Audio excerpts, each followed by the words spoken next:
чисто зетки, понял?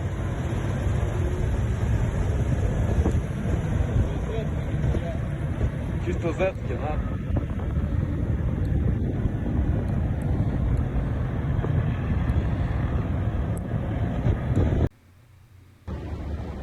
Ну, как я понимаю, паром оставляют на колесную технику и вообще на технику. Да ну я вижу, ну что сделать. Пусть хоть как-то туда уходит. Наши мальчишки. Welcome back to the Upriver Crawfish. I'm your host, Sankara. This is another episode bringing you the Sitrep. And today I will be touching on the Kherson withdrawal. One of the things to settle down a little bit before I go into the Kherson withdrawal. As you would have seen in the first clips, you're seeing Russian forces pulling out, were pulling out from Kherson in the night, and then you see the rear guard action by the Russian special forces who were in there. So let's touch on Kherson a little bit. Let's go, and today is all about, for the most part, I will talk mostly about Kherson withdrawal. All right. So first, let's talk about the withdrawal. So what did the Russians do? The Russians left from the west bank of Kherson. Before I go into it, again, let me show you the map, as I always do. This is the whole map of Ukraine. These areas are the areas in which the Russians are. This is Crimea. These are areas where Russian forces were before. And Russian pull, the west bank of Kherson is along here. Russian forces pull out from here. So let me go into a little bit and get into the details a little bit. Alrighty. So this is Kherson. Let me. All right. So all of these areas, the Russians were there before, right? The Russians pulled back lately. I think it was maybe November 11 was the day the Russian forces finally pulled out. So what did the Russians do after the Kherson? After Kherson was incorporated into Russia, the Russian forces, Russia put more forces into the West Bank. So there were probably 20,000 forces in this area before. Remember, back in August, Ukraine tried to attack those 20,000 forces with around, I think, 30,000 or more forces, and they got beaten back, losing about 11,000 men in a matter of 2 weeks. So by the time the Russian general, the Russian gave command of the whole operation to General Surovikin, the Russians put in more men. So they added more men. It was approximately some 30,000 in this area, or maybe even up to 40,000 in this area. So what the Russians did before the withdrawal is that they beefed up security in this area. They beefed up security. They created their defensive lines. And then they pulled forces out. There were always rumors about force and the Russians pulling out there, specifically coming from the pro-Russian but anti-Putin,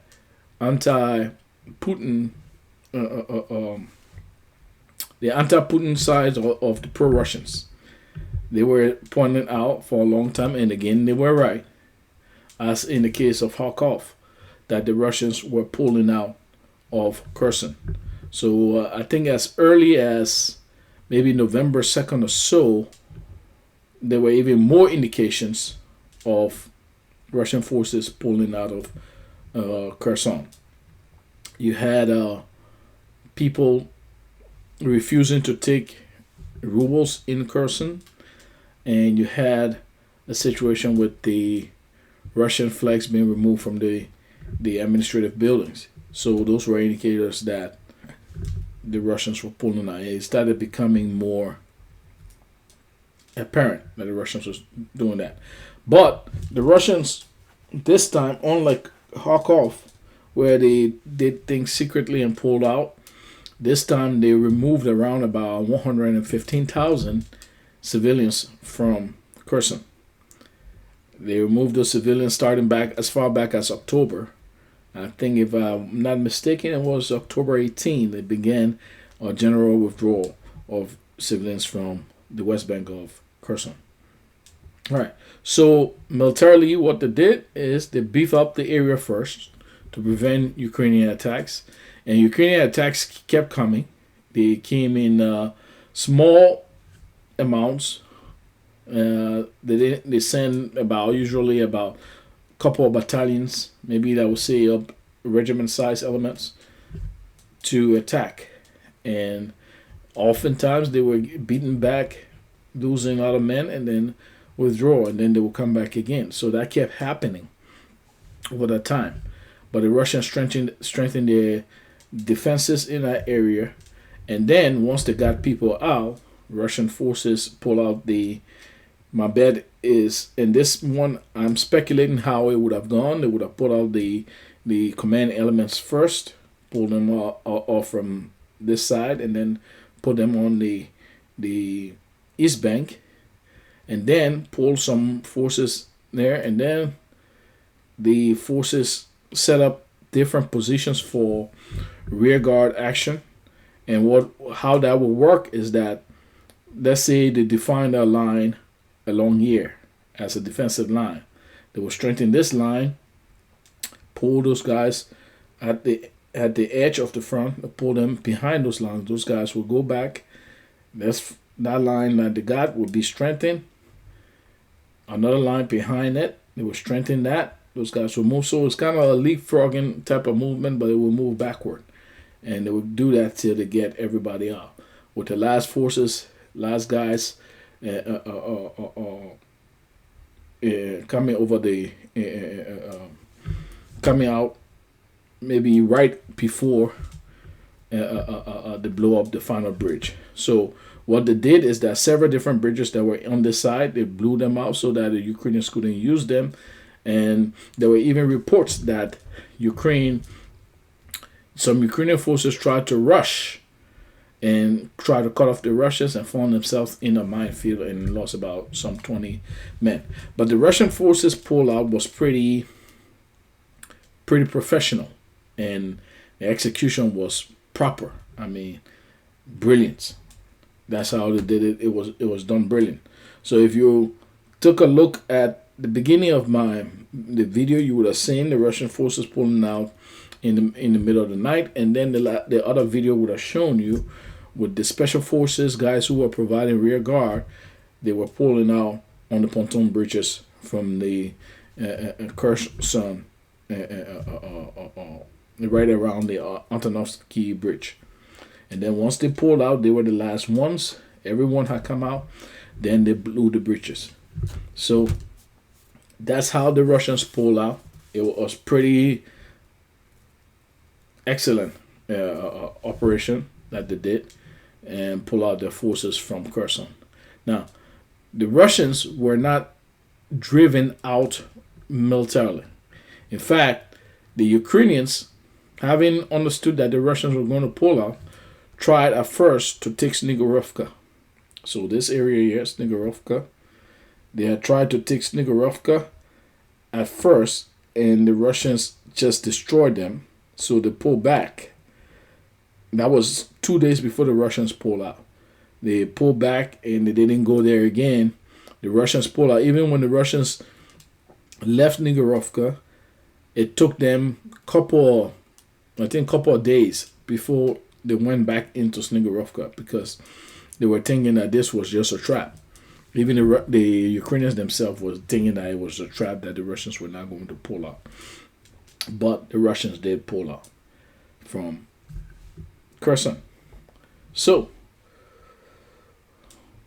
execution was perfect.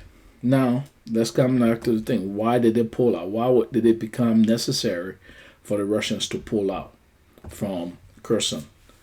And there are two sides. Either it was a political decision, or it was a military decision. I will tell you, that it was both. From my perspective, it was both. And I will explain why. So let me tell you why I think that it is better to view the actions of the pullback from the West Bank of Kherson as both a political and military decision.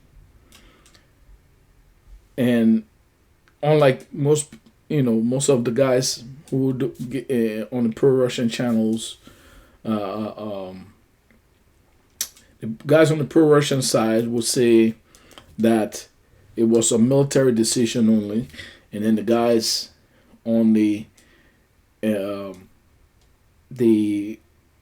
pro-Russian guys that are anti-Putin, they would say it was a political decision. Either it was a decision made because of some deal making or betrayal, for whatever reasons they would say that. I would say I come somewhere different from their both, and this is what I will explain.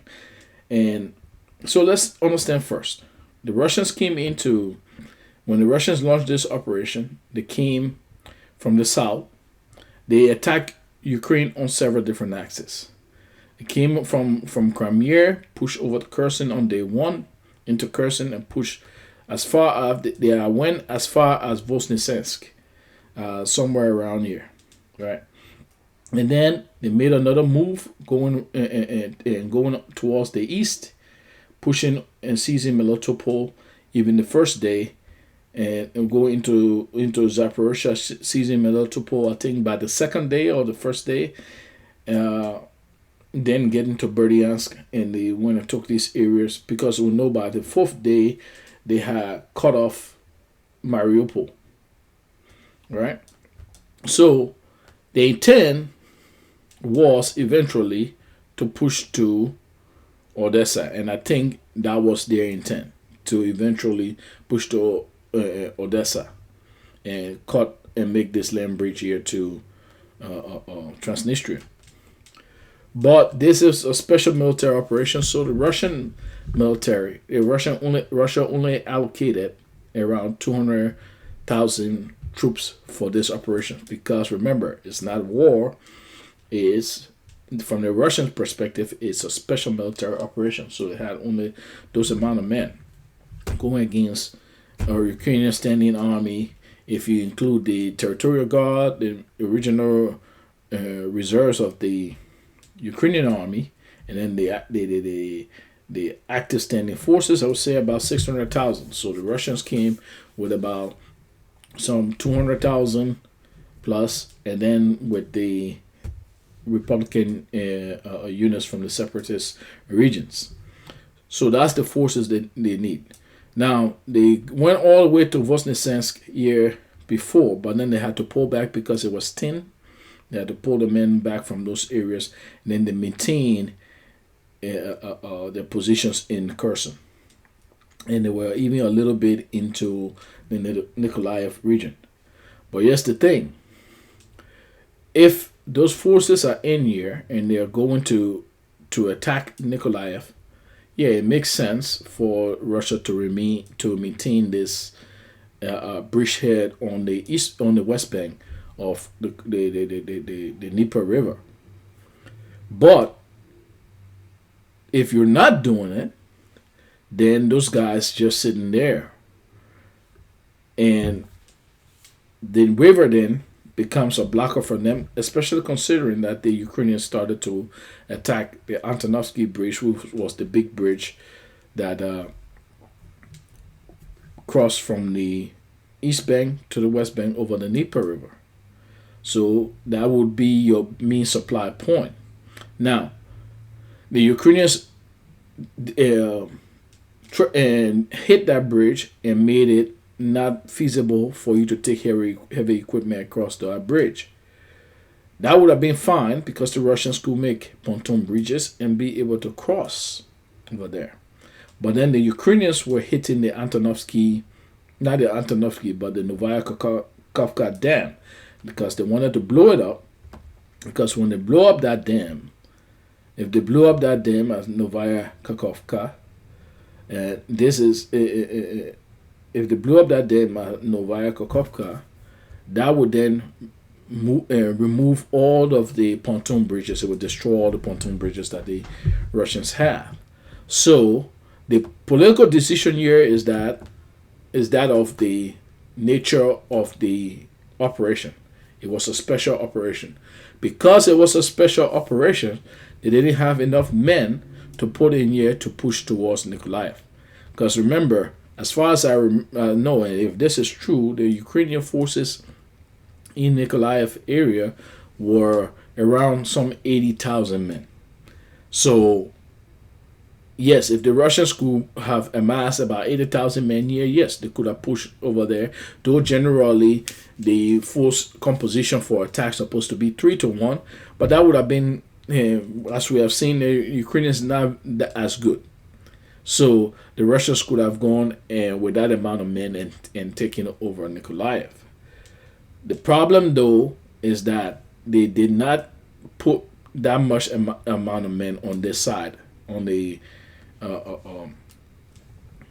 West Bank. And since it was a special military operation, they didn't have that many men to go on that side. And probably it was a political decision that the Russian political leadership has been a little bit too patient, in my view, of not trying to cut off Ukraine from the sea yet, right? So they're still doing the special military operations. We say the focus is really to secure those Donbass republics. And now, since they have taken over those other two regions to add to the Donbass republics, is to secure those territories. So that's the focus right now. Now, the guys in this area now, they definitely could have defended themselves for a long time.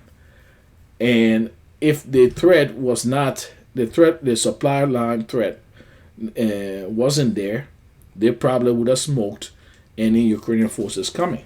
But then you have to weigh that against the fact that the Antonovsky Bridge was no longer viable as a supply route. You would put pontoon bridges against across the Dnieper to get your forces across. But if they blew up the Novaya Kakhovka dam and that flooded the area, that became a problem, because now they would have washed away those bridges. Russia even did that earlier to the Ukrainians as well. It would have washed away those pontoon bridges. Now you would have had about some 20,000 men stuck in here, with 80,000 men bearing on them. And since the flood would have gone and flooded not just this side of the river, but even on the east bank where the artillery was, it would have taken out the artillery, and they would have not been able to cover those men. So those guys would have been at the mercy of the Ukrainians. So at that time, the political decision of the overall strategy is what caused the military decision to be made that it was not feasible to keep men on this side. And even as they kept defending, creating very big losses for the Ukrainians, they were losing men themselves just defending there. But now that they are pulled back across the river on the east bank of the river, so now the river serves as a positive force multiplier, because the Ukrainians trying to come across this bridge, as stupid as they've been, if they continue to try that, because they seem to just be wasting men. If they continue to try that, they will lose more men, and they will lose more men with way less Russian men, Russian men being lost. So that's why the Russians pull back from the west bank of the Dnieper River. So it was both a political and military decision. I'm sure the military leadership would have loved to have enough troops to push to Nikolaev, but that decision had not been made yet. And even though the mobilization guys were coming, but only 80,000 were available at the time, those 80,000 were put in other areas to be able to stabilize the front line. As General Surovikin has said, he has stabilized all of the other front lines. So all the way from in Kharkov all the way down to the Zaporizhia area, the front lines have been stabilized, and even the Russians have been even going on offensives, and they did seize a town, Opotnoye and Pavlovska, in the Donetsk area recently. So they didn't have more men yet because some over 200,000 men are still being and have been mobilized, are still being properly prepared for the battle. So there were no more men to add in this area. Now, the Russians have stated that they will go ahead and they will retake Kherson again. Let me make this point this out. In World War II, when the Russians did take Kherson, they came through Dnipropetrovsk and Zaporizhia area, making through the Kryvyi Rog area, and they did a hook coming in this area, and then from Dnipropetrovsk. So two trust coming here that took over, and the Nikolaev area that took over Kherson. So they have that as an option too, to be able to come there. Remember, they have to retake Zaporizhia city. If they take Zaporizhia city, that would give them so Zaporizhia city is the main city for the Zaporizhia region. If they take that, that would give them that would already put them over the Dnieper, and they will be able to attack from that side. Also, if they do go back and attack through Dnipropetrovsk, then that would be another option that they can have to take Kherson again. Now, they couldn't do that right now with the Novaya Kakhovka dam being threatened, because it would have been kind of like a situation. They would have found themselves in the situation of the French Indian Bienfou, where they would have been cut off and massacred, or their forces would have just been. It just would have been a bad situation for them. So that's why it was a political decision that led to a military decision. So that's why. Now, let's consider now that has happened, what would the Russians, what's going to happen now? What would the Russians do? What is the impact of this Kherson withdrawal? Now, what's the impact of the Kherson withdrawal? Politically, let's make no mistake here. Politically, it was a defeat of the Russians, because especially after President Putin came and said that those regions, including Kherson, have been returned to Russia forever, right? So especially saying that, then having to then lose that territory, the capital of a major region, right after you say that, that's a political defeat. There's no ifs and ands about that. What that did from that perspective, it gave the Ukrainians hope that they can actually try and attack Crimea and take back Crimea. The U.S. and NATO got more propaganda, thinking that this war, Ukraine can win it, and maybe Ukraine will get more weapons. Who knows? On the Russian side, it would demoralize Russians, but one of the biggest effect is that everywhere Russia goes now, as they seize those places, it will be wise for the civilians in that area not necessarily to cooperate with them, because the Ukrainians are brutal. And if you cooperate with the Russians, the Russians could pull out, and then you would be left holding the bag, and then you have to deal with these Nazis who will come and murder you. So that is another effect that you got to consider. And then geopolitically, you might have doubts. And one of the reasons why people generally, except for the West, the collective West, the rest of the world hasn't gone towards Russia's side. In some cases, they are in favor of the Russian position. It's because Russia is standing up to the West, and they're seeing it like that. A lot of countries are cowardly. Their leadership is cowardly. Now, if the Russians, this Kherson and withdrawal, make it seem to them that Russia is not up to the fight, then geopolitically that could cause problems for Russia. Luckily, however, that doesn't seem to have been the case. This Kherson thing has gone on without causing any geopolitical problems. So, for now, that's not the problem. On the military side, it doesn't do much for Ukraine, and it's not really so much of a loss for Russia. What they did is they were able to remove a headache, shorten the lines, and now they can wait for the mobilization, the guys who have been mobilized to come in force, and when they have those other 200,000 men, they can go ahead and deploy them. However, it will be reasonable to do so. Now, however, the overall stuff, what it points out to me, that is that for this war to end, especially from a Russian perspective, for this war to end, it will mean that the government in Kiev has to be removed somehow. That means Russia will have to launch another operation from the west, from the north rather.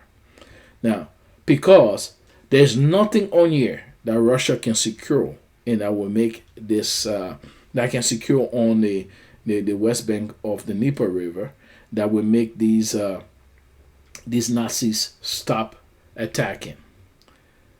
Unless, of course, if the U.S.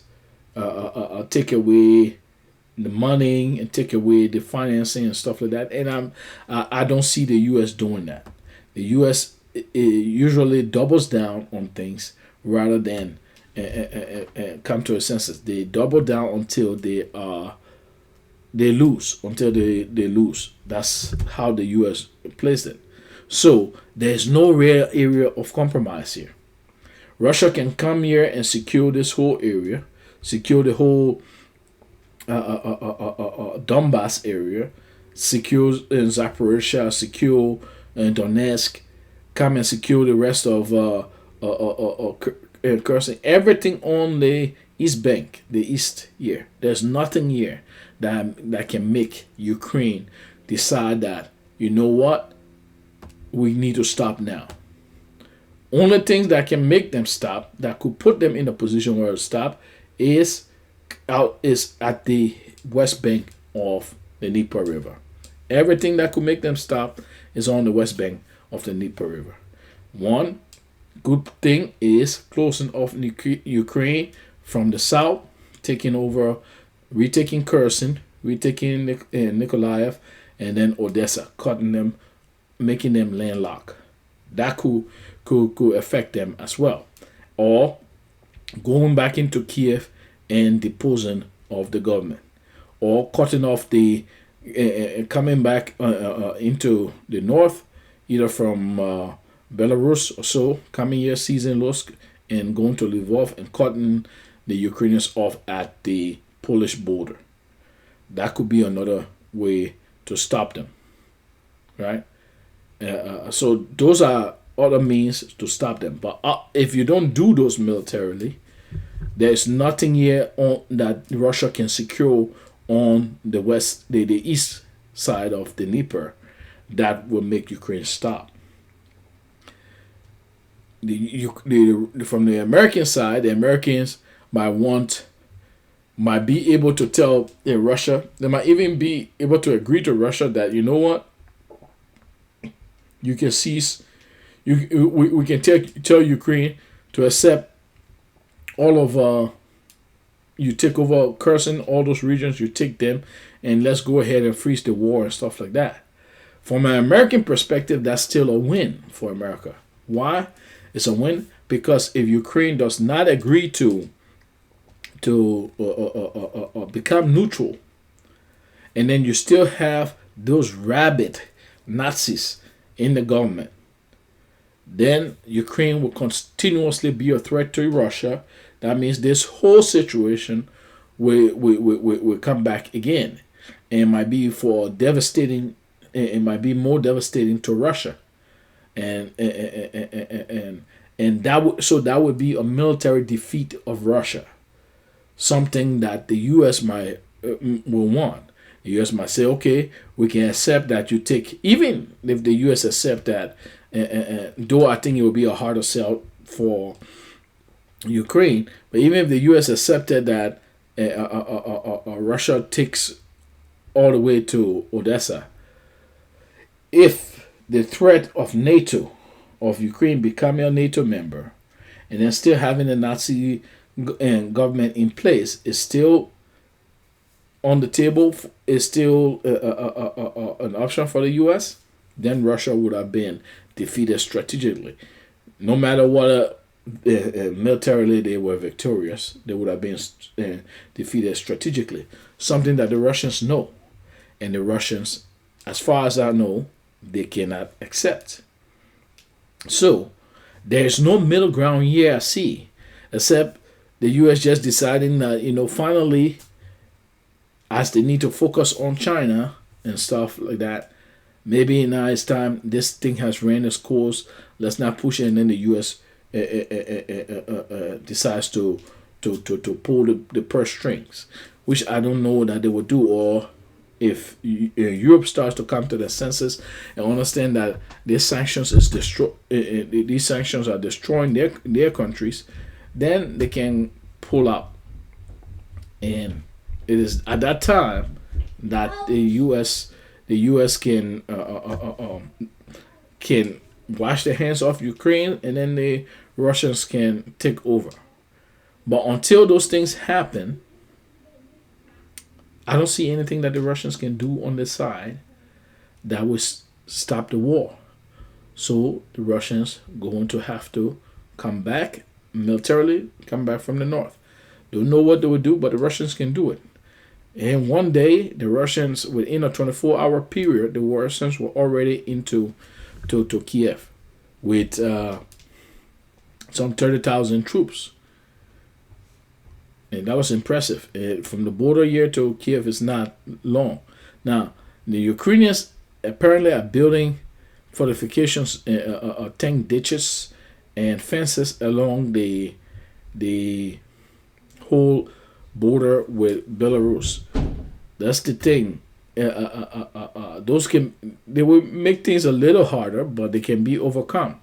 And besides, where are you going to put ditches and dig ditches all along your border all the way down here?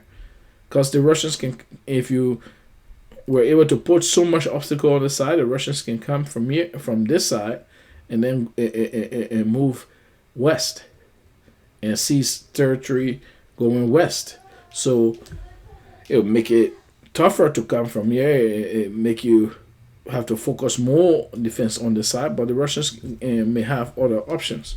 So this war will end, and if it ends without Ukraine being neutral and getting those Nazis out of the government, because if it cannot, Ukraine will not be neutral if the Nazis are still in the government. They're not going to agree to that. So it has to end that way. Otherwise, Russia lost. And Russia will not tolerate that. Because for Russia, this is an existential threat. It is that simple. Russia will not tolerate that.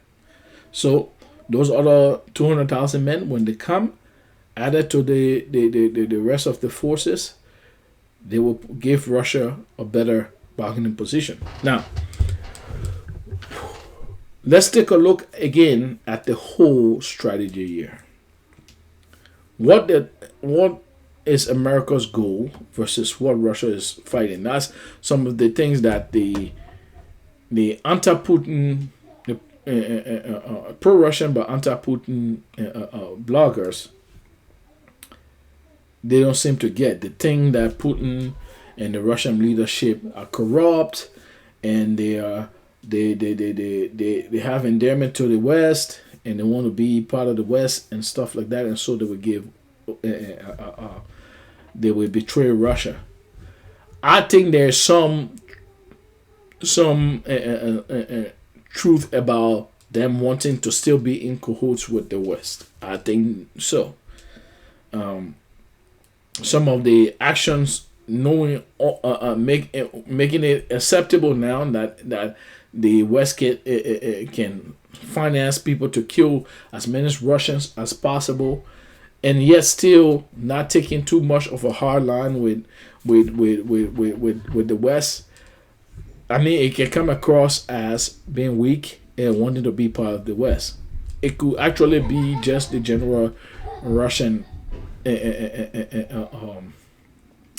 patience, but I could see that coming across as something, as the leadership wanting to still be in cahoots with the West. But I could not see them. I cannot see them turning Russia over to the West. So that is nonsense. It's just hysterics. That is nonsense. They have their pride too. They love their country. They're not going to want to turn over to the West. This is the strategy is to counter the U.S. strategy. So what's the U.S. strategy? The U.S. know that Ukraine cannot defeat Russia if Russia goes with its full might. The U.S. knows that.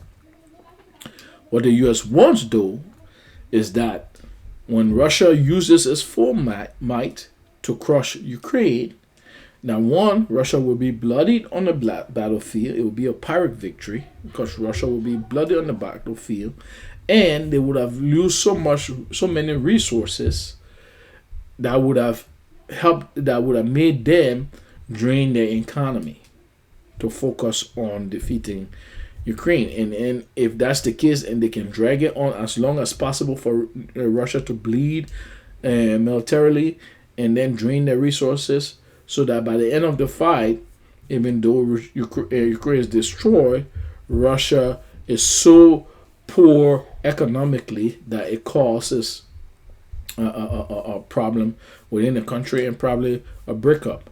That's what the U.S. wants. So the Russian leadership decides that they're not going to fight on the U.S. terms. They know that, you know what, we can defend ourselves by launching these special military operations with just this few amount of men, which will be able to destroy Ukraine. Now, we'll be able to destroy the forces in Ukraine. Now, it will not get a quick win. We'll fight a war of attrition, but we'll still win. It will take longer, but we'll not put all our men and resources, economic resources, into this fight so that we drain at the end of it. So that's how come they have just a few men allocated to this. And when those 300,000 come, they would have had more, and they would still be able to carry on the fight with Ukraine and drain them. Remember, every time Ukraine is not winning any battles here, it's not like Ukraine is winning militarily or battle militarily. The reason it even seems like to say there's some equal fight going on is because the Russians limited the amount of men that they will put, the amount of weaponry that they will put in there, and so the Ukrainians fighting with all their might, with a numerical advantage, oftentimes 6 times the numerical advantage in any one battle against the Russians, and yet they're not succeeding nowhere. When Russians left Kiev, it wasn't because the Ukrainians militarily pushed them out. It was their doing. They're choosing to move from those areas. When they left Kharkov, that was the same thing. It was their choosing to move from there. When they left Kherson, it was the Russians choosing. Granted, the Ukrainians, you could argue that the Ukrainians created the condition for them to want to pull from there by destroying the Antonovsky Bridge and by threatening to destroy the Novaya Kakhovka Dam. Sure, you can say that, but it was not through a battle that they did so. So, in essence, every time that the Russians stood to fight the Ukrainians, every time that the Russians kept the men in place, the Ukrainians suffered. They gained no ground. They went nowhere. They just got destroyed over and over. It's the same thing that's happening in Donbass and in the Bakhmut area, in Donbass right now with Wagner trying to secure in Bakhmut, and they're doing it by fighting an attritional war, and that's causing Ukraine manpower shortage. It's causing them to lose equipment and stuff like that. Even in the Kharkov area, in Crimea area that they took over, once the Russians stood up and decided to fight and protect those lines, the Ukrainians have not been able to move on to Swatovo. They have not been able to move on to Swatovo, and they have not been able to seize Crimea. In fact, the Russians have actually regained some territory in this area. So, that's the situation going on. So look at it from that perspective. The Russians are fighting an attritional war so as to drain the Ukrainians of manpower and equipment, and they're succeeding with that. So the Kherson withdrawal was not a military defeat. It was a decision to pull back. It was, however, a political defeat. It was not a military defeat. So now, when the Russians decide now that they want to end this war, they might decide, you know what, we'll go to the north and we'll depose this government, we'll wreck the rest of Ukraine. Russia can do that. They still have that capability to do that. Remember, Putin said, we have not even started yet. And that's true. They have not even started yet. The Ukrainians have nothing that they can bring to this table that will turn the tide. Now, another thing I wanted to address, this talk here about NATO coming into the war, it won't happen. No, there's a video of the 101st Airborne training in somewhere in Poland, and they're close to the Ukrainian border. They're not going to come in. I'll tell you broadly, NATO, this war that Russia is fighting, this conventional war that Russia is fighting, not a single NATO country is ready for it. Not even the US. Right? This is not Taliban. This is not Al-Shabaab. And even with the Taliban still kicked out NATO. Right? So, NATO doesn't want this. Take a look at it from this perspective. Right? How is NATO going to come in? If NATO decided to come in this war, and they will go through Ukraine, put NATO forces in Ukraine, they got to be then thinking that their intent is to go to Moscow. Because if their intent is not to go to Moscow, and they're just going to go fight here, they're going to be at a disadvantage. Because the Russians can destroy all NATO planes that they put in the sky. And for you to stop the anti-aircraft that the Russians have, or and seriously degrade Russian Air Force, it will require you to go and bomb into Russia.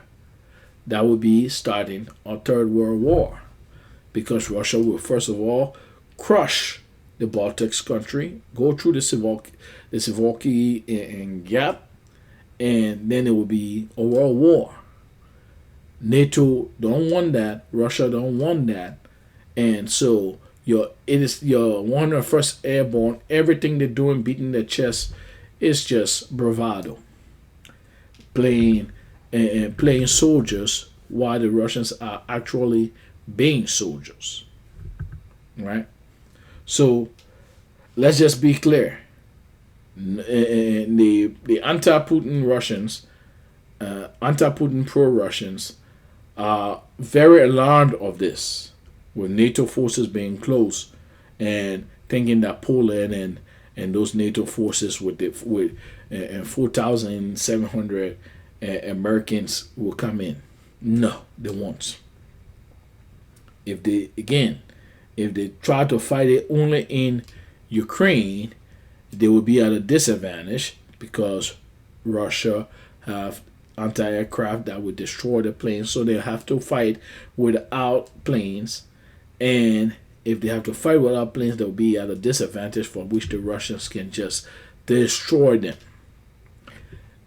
If they want to be able to get back on the front foot and fight and destroy Russian anti-aircraft and stuff like that, they're going to have to go into Russia. They have to be thinking, then I want to get to Moscow. And since everyone knows you can't try that, because it will be a world war and you will fail, nobody wants that fight.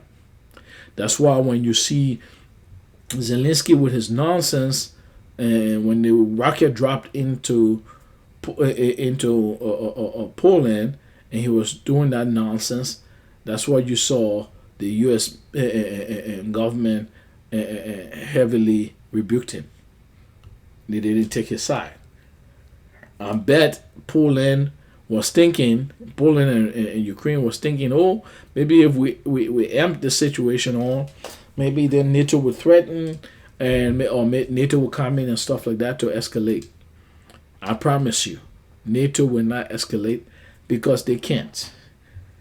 If NATO could escalate, they would, but they can't. Let's just be frank. First of all, most of them have sent a lot of their weapons to the Ukrainians. What would they have to fight? To even attempt to say that would be the breakup of NATO. Because I promise you, Germany ain't ready. They may be stooges, but they don't want to die. So Germany will not agree to that. A lot of the other NATO countries will not agree to that. So NATO isn't going to come in. This is the thing that people not understand. The U.S. overall strategy here is to create a high threat that there might be World War III, so that the other guy will back down, fearing World War III, but not necessarily to actually start World War III.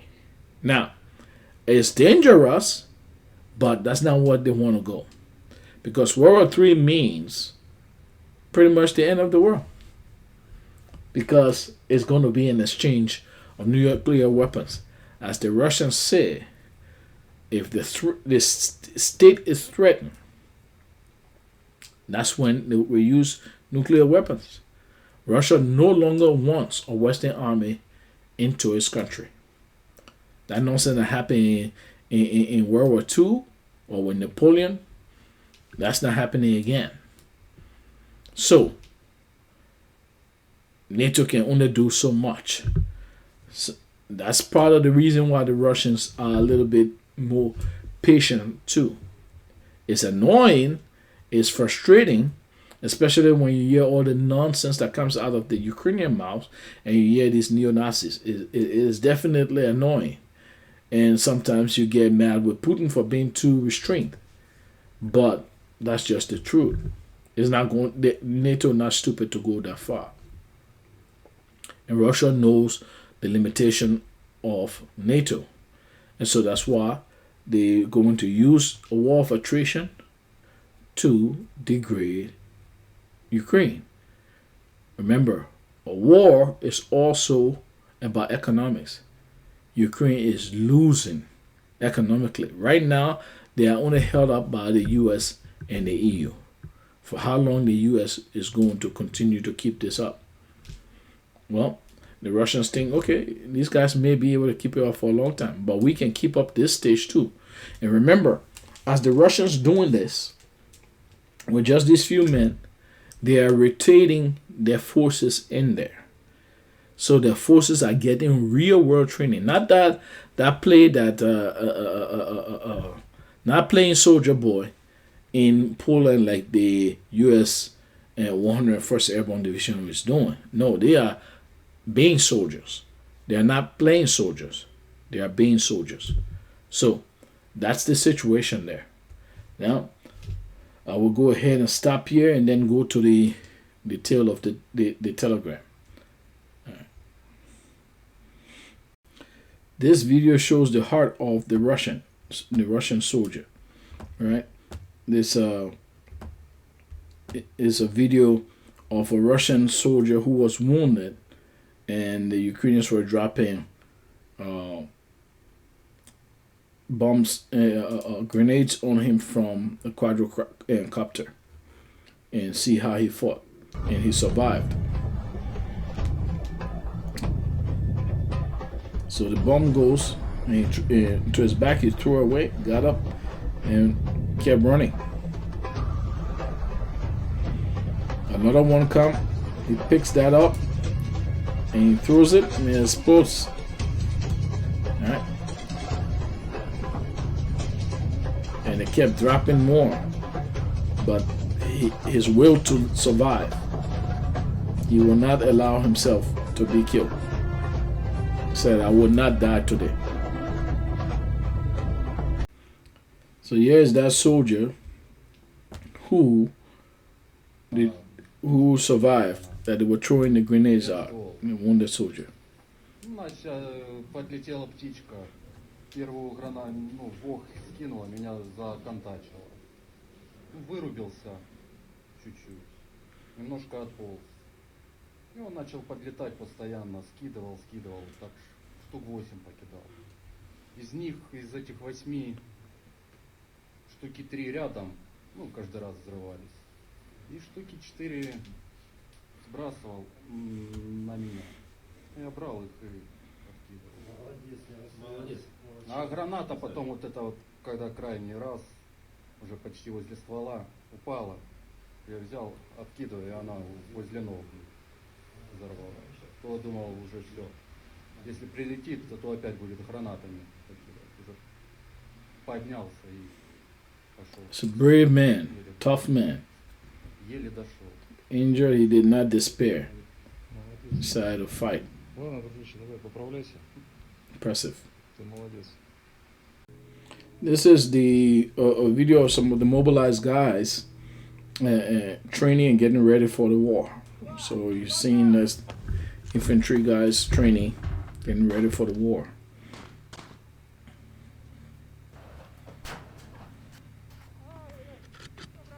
Training in an urban setting.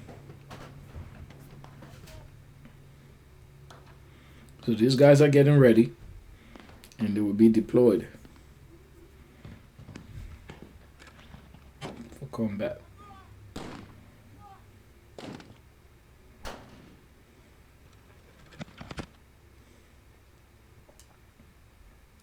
Someone popping smoke. There's another group of the mobilized guys training. These guys are trained now in Russia, and they are now in the Special Military Operations Zone. In the rear, though, training and to get familiar with the terrain and get to train, get to train a little bit more, probably train with their units or the units that they're going to deploy with in some real world situations. So they're continuing the training. This looks like squad rockets.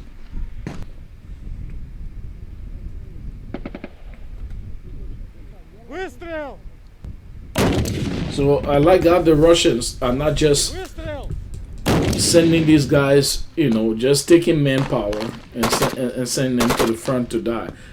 Like we're seeing the case with the Ukrainians, and I'll be frank, even with the Ethiopians. The Ethiopians lost a lot of men just taking people and poorly getting them prepared and sending them to the front. These guys train in Russia to get, remember, these were ex-soldiers. So there's not much that they need to get and to know. They're not going back to learn basics. They just getting them refamiliarized with the weapons that they probably used before, or even newer weapons, and then have them get used to combat reconditioning and stuff like that. So, yeah, this guy using a I think a SVT weapon. Yeah, designated rush and marksman.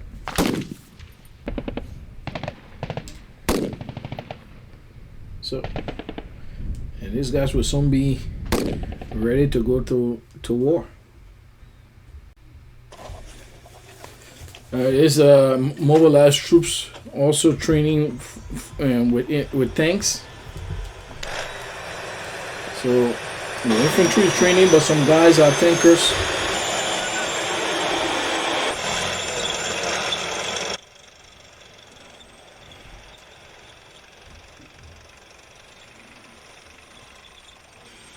Learning how to drive tank, learning how to move information with the tanks. So the Russians are preparing the men properly.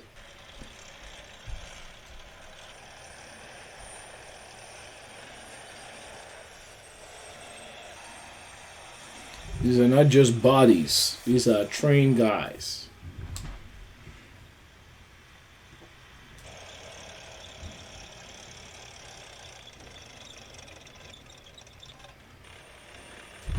Learning how to use the weapons in real world situations.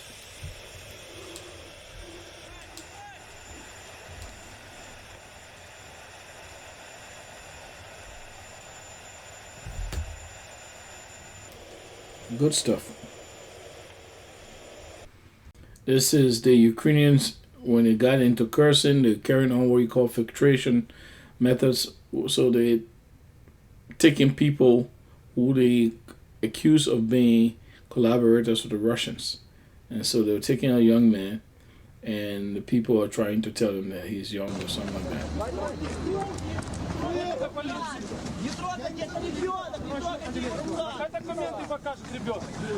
У него нет. На каких основаниях что вы работаете? Как это называется? Право на свою властную думку. Отпустите, он не чинить вам опір. Отпустите, він не чинить вам опір. Відпустіть його, будь ласка. All right. So that's what happens when Ukraine take a territory. They imprison people for collaborating. Collaboration could be you accepted Russian aid. Granted, you couldn't eat otherwise. I'll leave you with this one as the last one. This is the TOS-1 Sosimyok. This weapon is nasty. So the Russians using this. So the artillery is a thermobaric weapon. So I will show you as these guys clear the area for the TOS-1 to come and operate.